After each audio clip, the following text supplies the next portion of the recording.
we are digging deep into the revenue of the federal. For those who once believed in the conspiracy theories that Bola Ahmed Tinubu would never become the president of Nigeria, it's time to accept reality. The renowned Kingmaker has now officially become a king. A viral video on social media captured fleets of expensive private planes arriving at Abuja International Airport for Tinubu's inauguration. Dignitaries and influential men from all over the country and the world converged en masse to the nation's capital to witness the inauguration ceremony. Before his inauguration, President Tinubu threw a massive free musical concert tagged Renewed Hope Concert to appreciate those who campaigned for and voted for him. The concert was hosted by Seyilaw, one of Asiwaju's boys, at the MKO Abiola Stadium in Abuja. It featured electric performances from top artists including Pasuma, Naira Marley, Young John, Wande Coal, Waje, Skales, Iyanya, Chuddy K, Konga, Praiz, Fati Niger Artquake, Kcee, Fireboy DML, Asake, Zinoleesky, Buju Benson, Seyi Vibez, among others.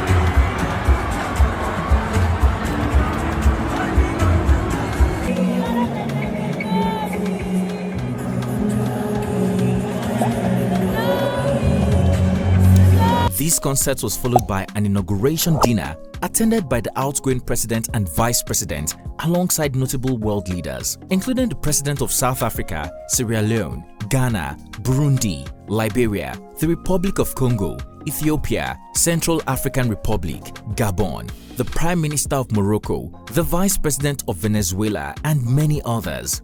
During the dinner, an elated Tinubu vowed, among other things, to fulfill all his campaign promises to Nigerians. Following a heavy downpour on May 29, 2023 that signifies a new dawn or the heavens weeping, the 71-year-old political godfather was sworn in as the new president of Africa's largest democracy during an open-air inauguration ceremony at Eagle Square, Abuja. It should be worthy of mention that while still in the university, the former governor of Lagos State took the oath of office as the 16th president of Nigeria alongside his vice president, Kashim Shettima.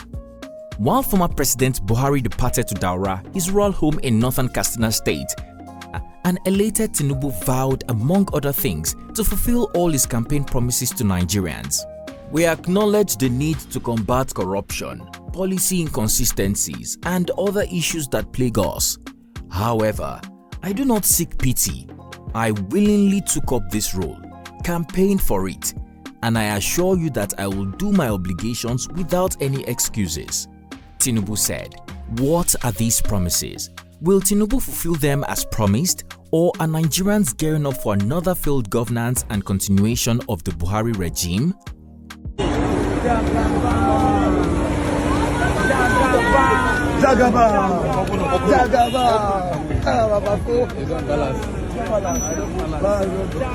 Hello guys, it's T-Code here for African Glitz. Fuel subsidy. In December 2022, Tinubu hosted a business luncheon with entrepreneurs in Lagos as part of his campaign activities. During the Business Forward event, Tinubu promised to remove fuel subsidies if elected and sworn in as president.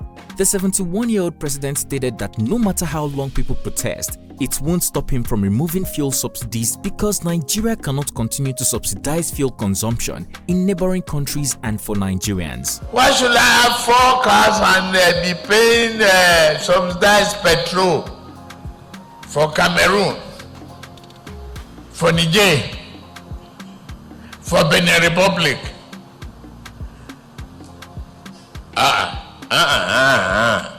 No matter how long you protest, though, we are going to remove subsidy. Surprisingly, just as he promised, the newly installed president used his inaugural address to make a major policy announcement to renew hope. As part of plans to deal with the harsh economic situation he inherited, President Tinubu endured the decades-long subsidy on petroleum products. No provision is there for fuel subsidy. The fuel subsidy is gone. He told a packed crowd in Abuja. Interestingly, this is not the first time a president would announce the end of the fuel subsidy, but no one has had the guts to actually implement it. Back in 2012, former President Goodluck Jonathan put an end to fuel subsidies. Still, Nigerians immediately responded with a nationwide protest, prominently fueled by Tinubu's attack on Jonathan's leadership, accusing him of betraying his people. As we already know, this would lead to policy reversal. Now, the question on the lips of everyone is if Tinubu really means business with his subsidy removal declaration or will go ahead to implement it. No multiple FX exchange markets. Also, during the Business Forward discussion in December 2022, Tinubu promised to end multiple forex exchange rates.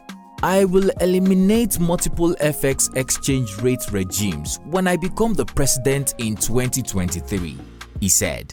It's no news that the gap between the Naira-dollar exchange rates continues to widen due to multiple rates at the official and parallel foreign exchange markets, making it difficult for manufacturers to get the volume of dollars they need for imports. Many presidents have tried to curtail the black market for years. However, President Tinubu during his inaugural speech said his second agenda is to eliminate the multiple forex exchange rates. And many cannot stop asking if Tinubu will do as promised or is just trying to cheer up gloomy Nigerians. End ASU strike. ASU strike is quite a menace in Nigeria and beginning to seem like an annual festival among Nigerian students and university lecturers. It's no surprise that Tinubu will use it to score points during his campaign in Abuja. During his address, the newly sworn-in president said young people are angry because of the lack of jobs, poor development, and frequent shutdown of tertiary institutions in the country. To tackle the problem of the Academic Staff Union of Universities, ASU, shutting down schools, Asiwaju promised to grant the schools autonomy and implement a student loan scheme. We are ready to make those changes and be more creative in a way that you definitely will enjoy your tomorrow. The university will be autonomous. You have to be able to do your course. Take a student loan if necessary. Finish a 4 years course in 4 years. And be a scientist and a discoverer. Be a great researcher and builder. Get education and not dereliction. We are grateful that you have voted us to power. We will serve you and continue to serve you, he said. To make sure your education university of 4 years is 4 years. Higher gross domestic product. Due to Nigeria's poor GDP, the economy suffered greatly under Buhari's tenure. Tinubu promised to increase GDP significantly if voted into power to score points during the presidential election campaign. We target a higher GDP growth and to significantly reduce unemployment, he said, adding that this will be achieved through budgetary reform, boosting power generation and improving food security. I have a message for our investors, local and foreign.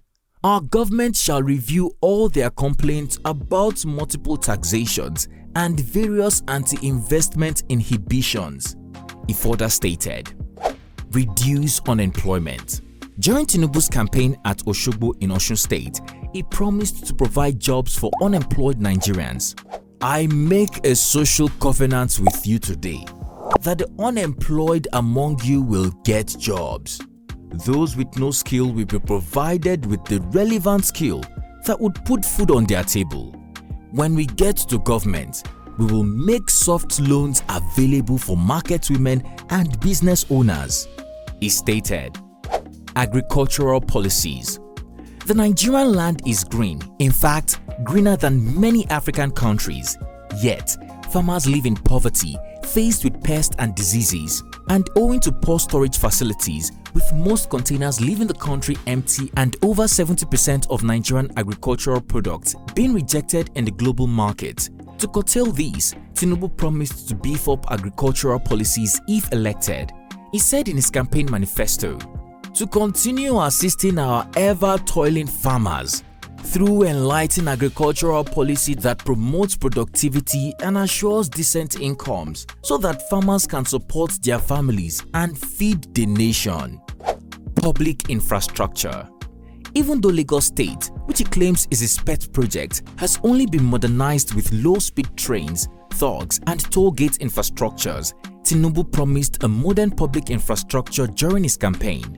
In his manifesto, he vowed to modernize and expand public infrastructure so that the rest of the economy can grow at an optimal rate. Electricity. Countries like Tunisia, Egypt, Morocco, Algeria, Kenya, Gabon, South Africa, Senegal, and neighboring Ghana enjoy an uninterrupted power supply. But Nigeria, despite being the giant of Africa, has taken exception to this crucial public good for decades. Many presidents in the past promised and failed to deliver. It's no surprise that Tinubu did the same in his campaign manifesto. He promised to generate, transmit, and distribute sufficient, affordable electricity to give our people the requisite power to enlighten their lives, their homes, and their very dreams.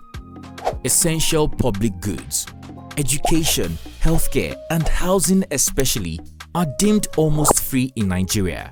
Yet, only a few can afford them. President Tinubu, while campaigning, promised to make basic healthcare, education, and housing accessible and affordable for all. Terrorism and banditry. Regarding insecurity, Tinubu promised to establish a bold and assertive policy that will create a strong yet adaptive national security architecture and action to obliterate terror, kidnapping, banditry, and all other forms of violent extremism from the face of our nation. When asked how he would make this happen, Asiwaju promised to recruit 50 million youths into the army, feed them cassava, hand them a gun, and order them to fight the terrorists. He explained while addressing guests at the 12th colloquium organized in his honor in March 2022.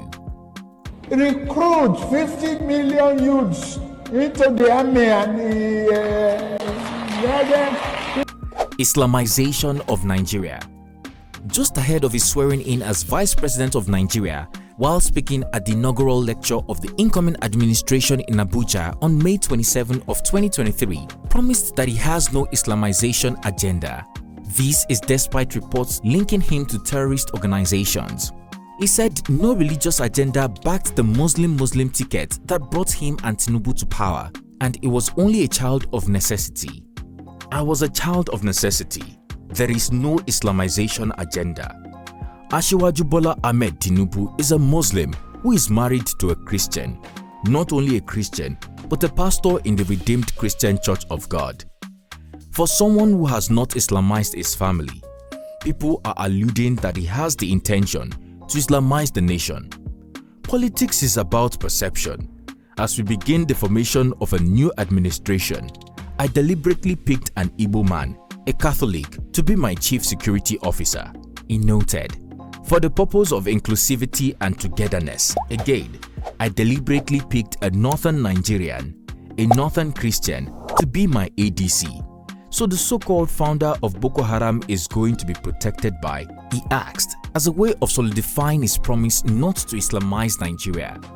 But the real question is, can President Tinubu and Vice President Shettima keep their promise to Nigerians? Tinubu is taking over from two-term former President Muhammadu Buhari amid a high inflation rate, record-breaking debt levels, and increasing kidnap for ransom cases. On the side, Tinubu's victory is still being challenged in court by his two closest rivals, Peter Obi of the Labour Party and Atiku Abubakar of the People's Democratic Party, because his emergence as president was manipulated.